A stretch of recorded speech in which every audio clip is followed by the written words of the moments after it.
Timothy పత్రిక 3వ అధ్యాయము 16-17 వచనాలు చదువుకుందామండి.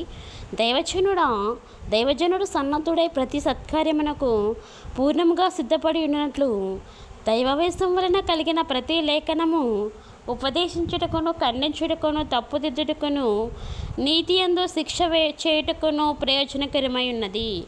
ఆమేన్. దేవుడు తన పరిశుద్ధమైన వాక్యం దీవించి ఆశీర్వదించును గాక. ప్రార్థన చేసుకుందామండి. పరిశుద్ధమైన తండ్రి, సర్వాధికారమైన ప్రభువా, నీ ఘనమైన పాదములు కొందనములు స్తుతులు స్తోత్రాలు. ఈ వాక్యం మా హృదయం ముందు ఫలించడానికి, వాక్యం క్రియ జరగడానికి, వాక్యానుసారంగా మా జీవితాలు కట్టబడడానికి నాయనా యేసయ్య నీ కృపా కాపుదల నింపి నడిపించమని నాయనా ఎల్లప్పుడూ ప్రభా నీ కౌగిలిలో నీ కాపుదలలో మమ్మల్ని అందరినీ భద్రం చేయండి. యోబు చుట్టూ కంచె వేసినట్టుగా నాయన నీ ప్రియ బిడ్డల చుట్టూ ఎల్లప్పుడూ కంచె వేసి వారి ప్రయాణాలందుకు కాపుదల తెచ్చండి. రాకపోకలందుకు క్షేమమును వెండి భద్రతనిచ్చి నడిపించమని నాయనా యేసయ్య నీకే స్తుతి ఘనత మహిమ ప్రభావం చెల్లిస్తూ యేసు నామములో వేడుకుంటున్నాం తండ్రి. ఆమేన్.